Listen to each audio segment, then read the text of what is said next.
Law number 5. We did this yesterday. These are the things which are the main ingredients of the Holy Temple. You make a Kodesh. Remember yesterday I pointed it all out to you? I think you know what it is, huh? Or should we have to bring up a picture or not? What do we say? Is anyone listening? Yeah, we're here. Okay, should I bring up a picture or is it not necessary? All right, in the temple, this is talking about the second temple. There was a place called the Holy. That's where the candelabra was and the golden altar for the incense. That was in the middle. And then on the other side, on the right side, when you went in, there was the table with the 12 loaves of bread, show bread, face bread. Then there was the Holy of Holies. That's where the ark was. And then in front of this place called the Kodesh, there was another big room. It looked sort of like a T, capital T. There was a big room. This is like the head of the T was there first. And all these three things are called the Heichal. I'm sorry, a big room that was called the Ulam. And the three of them together were called the Heichal. And then you make another division all around the whole business. And like that's similar to the curtains that were all around the tabernacle in the desert. And this whole thing is called the Chatzer Ohel Moed, and it's called the Azara. The whole business, the whole entire thing is called the Mikdash. Mikdash. Should I try to bring another picture over here? Maybe I can try to bring another picture. Let's second. If I'm already doing this, let's get a little bit dangerous over here. Let's see if I get another picture. Here we go.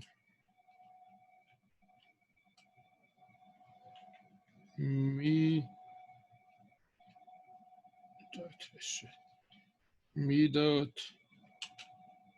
Beit Ha Mikdash. What is this? How did I get this? This is terrible. 1 second.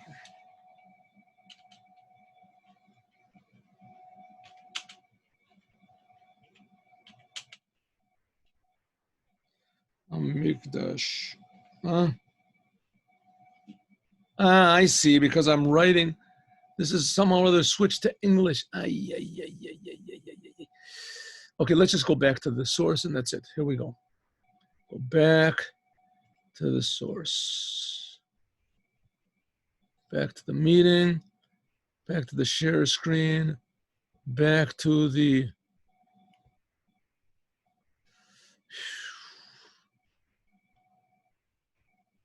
Rambam. No, I lost it. Terrible. Terrible. I lost it. Okay, I shouldn't have tried that. It was a big mistake.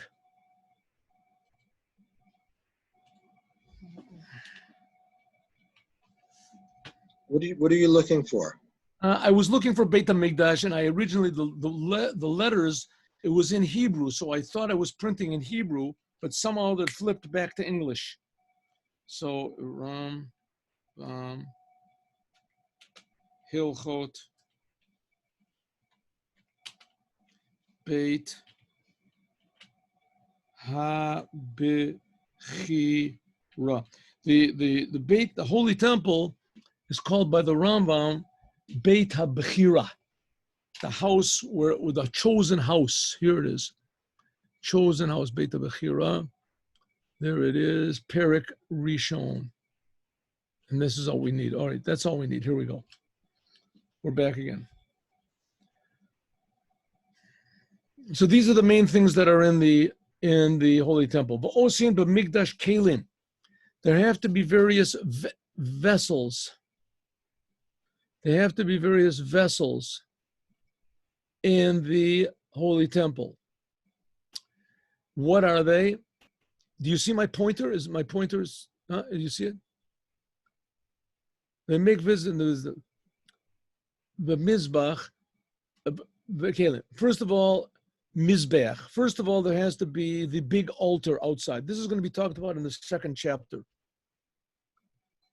La'ola for the sacrifices, like the Ola and the other sacrifices. And you have to make a kevish. The kevish is the ramp that went up to the altar. Sha'olim bolam mizbeach, that you go up to the altar. Where is this place? It's in front of the ulam, drawn a little bit to the south. Remember, we did this yesterday. Then there's a kior. The kior is a kior and a kano. There is a kior, which is a big laver, sort of like a big bird bath, and a kano, and its base. L'kadosh mimenu akohanim yadeim v'ragleim, that the kohanim sanctify their hands and their feet from it in order to serve. Where was this? Between the ulam and the mizbeach. Do you remember we learned this yesterday? A little bit to the north, south, which this is the left of one who comes into the holy temple. And then there was an altar for incense, the golden altar, that was in the Kodesh. There was a menorah, there was the candelabra, and then there was the table with the 12 loaves of bread on it. All right, let me, just to make, for the sake of clarity, I want to try one more time to find that. But the problem is, every time I go into it, I lose what I have over here. What can I do? I wanted to show, okay, we'll have to do it next time. I'll get it, the pictures. These are things that I showed you yesterday. Remember, these are the things I showed you yesterday. Here's some interesting logs. Listen to this. The menorah was on the south side. The south, when you went into the Holy Temple, you were coming from the east, going to the west. In other words, the Holy of Holies was the westernmost part of the Holy Temple. And the entrance, that was from the east. You came in from the east. So that meant that the south was to your left. So when the Kohen went into the holy Kodesh, so there in the Kodesh was on his left side, which that's the south, there was the menorah. And we'll explain what the menorah is, how it had the 7 branches and etc. The shulchan, this table where the bread was on his right. On it was the face bread. And both of them were nearer to the Kodesh HaKadoshim. They were a little bit more in. They were more westernly. A little bit on the more western, the more inside part of the Kodesh. On the outside of the veil that covered between the holy and the Holy of Holies. Then there was a Mizbeach HaKatoret. Then there was the altar for the incense, which that was coated with gold. And that was a little bit more toward the entrance of the holy.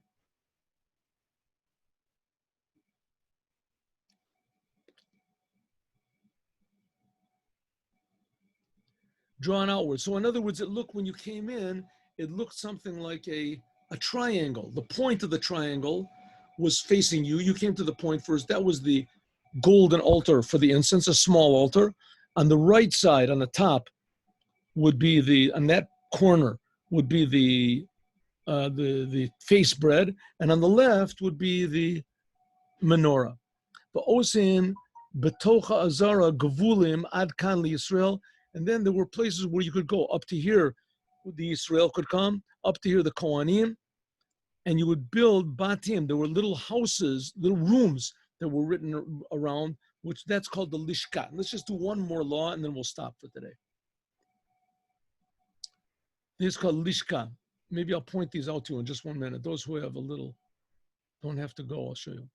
When you build this whole entire thing, the heichal, which that's what holds the ulam and the kodesh kadoshim, and you're building the azara, the whole entire area, which is the place where the Yisrael, the non-Kohanim can go. it's built with big stones, big stones. If you can't find these proper stones, then you can build it from bricks. But nevertheless, ein mefatzlim et avnei abinyan b'har habayit. You're not allowed to crack these stones or to shape the stones on the mountain. They had to be shaped outside of Har Habayis and then brought up. You had to bring them up anyway. It says, but don't bring them up and then make them the proper size when they're on the Har Habayis.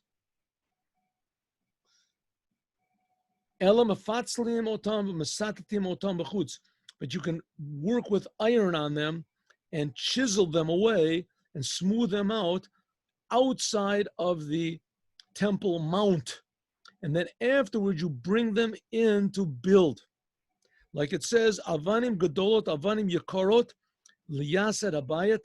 There should be big stones, precious stones, in order to build the house. Gazit, avnei gazit, stones which have been, how do you say, chiseled away.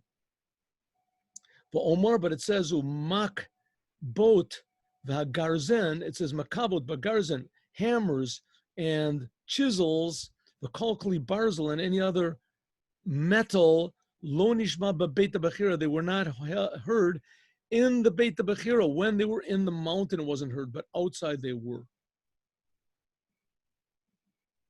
All right, let's do one more law. Ein bonim bo, in the holy temple, there was no wood that protruded at all. The whole thing was made from either stones or bricks.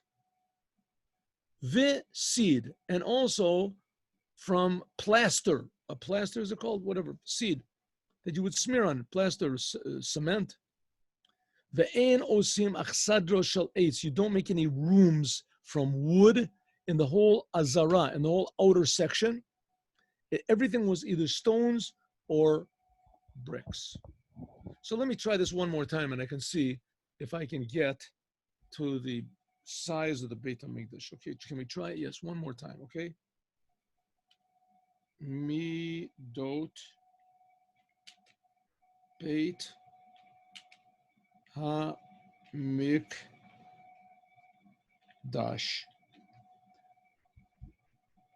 Yes, let's try it. Ah, here we go. There we got the pictures. Wonderful. This is exactly what we were looking for. All right, let's try this one here.